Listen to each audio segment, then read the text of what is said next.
Property ladder is a metaphor synonymous in the UK for a person's desire to progress through the various stages of home ownership. But in order to climb the ladder, you must be able to put your foot on the first rung. Whether it's due to a shortage of affordable homes, salaries outstripping house prices, or even the heavier tax burdens facing Britain's younger generation, making that first step onto the property ladder has arguably never been harder than it is today.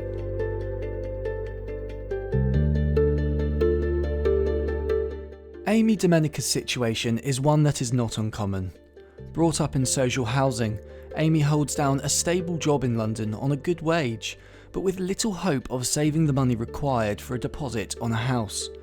Amy says not being able to make that next step in your life entails a heavy human cost.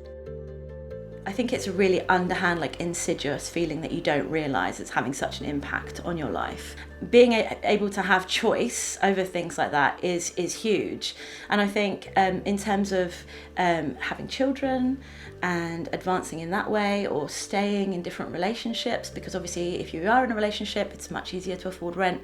These things do impact in a real way. They certainly have me. And these things are all completely impacted by this whole situation with housing. If I'm honest, I don't see or hear anything that connects with me from the mouths of the key people in the government. I feel like they're very far removed from what my reality is, and sometimes I feel like we live in two completely different worlds, actually. I've not yet heard people speaking in a way that makes me think, oh, they do understand, they are on the same level. So, and this has been going on for years now. A quick look at the figures paints a bleak picture. Research by Nationwide Building Society found that by the end of September 2021, a 20% deposit on a typical first-time buyer home accounted for around 113% of gross income, a record high. The new Housing Secretary Michael Gove was grilled about affordability of homes in a recent Housing Committee session. To make sure that people can aspire and be in a decent home, aspire to be in and be in a decent home, and then aspire to ownership. And there are different levers that need to be pulled, and it is because of the way in which the situation has developed over time, it is a challenge. Of course, you can increase the number of homes, and that will always have an impact on affordability. But given the amount at which you would have to build in order to have a dramatic impact on affordability, you can't say that just building new stock is the answer. Michael Gove has a reputation for getting things done in government. It's why his new department was renamed to incorporate the government's levelling up agenda. Nonetheless, the task ahead for the Housing Secretary is Herculean. He's got the planning reforms that he seems to have put on hold, which in many ways is to be welcome, but what's going to replace that? How is the government going to meet its house building targets? And crucially, how are they actually going to improve and dramatically increase the number of social houses that they're building and truly affordable homes? We've heard nothing from them on that. And then he's got the whole issue of the private rented sector and reforms that are supposed to be coming there to give tenants more rights and more say, but they've been kicked into the long grass as well. So they're just a few of the things in his in tray.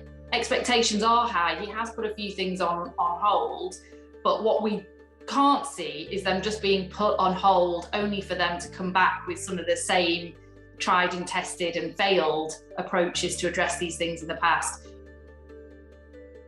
It shouldn't really need saying, but it does need saying that having a secure, stable home is the absolute cornerstone to the rest of your life, to holding down a secure job, to your children having secure and steady, constant education, to you being able to plan in life, for you being able to know you can afford the overheads. It really is the cornerstone to everything else that we sort of look to address at in terms of public policy. But we seem to have sort of lost sight of that in housing. And we are facing a huge housing crisis in this country.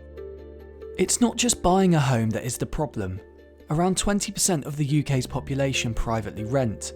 For many, it will continue to be their reality for numerous years to come. The main thing we need to see right now is efforts from the government to make renting tolerable, bearable for the people who are stuck there, and they're going to be stuck there for years because it's so expensive, and it's going to take a while to actually build enough homes to make a difference to prices and to rents. So what the government should be doing is allowing tenants to live in a property for as long as they want, as long as they're paying the rent. You know, that should be a basic expectation for renters. It should be much easier to demand that your landlord fixes problems with your property and exercise your rights, you know, when you're being mistreated. But then, you know, longer term, we need to do something about that supply of housing and make sure that we're bringing rents down. Nobody expects to climb the property ladder overnight, but the barriers in trying to are too great right now. Change will be required if home ownership is to continue being a bedrock of society, as opposed to an elusive dream. Not having freedom and control over your life and seeing your life advancing in a way that really I should be able to, is having an impact on all of us, and it's a huge portion of society. So whether or not people who own property can see and understand that, if you're living amongst people who don't feel at home in their homes, they can't contribute, and they can't contribute to making us all live in a much more happier, nicer environment. And that's kind of one of the main things I would say, at least, is that I know you don't understand or I know you don't see the impact, but it will be impacting us all.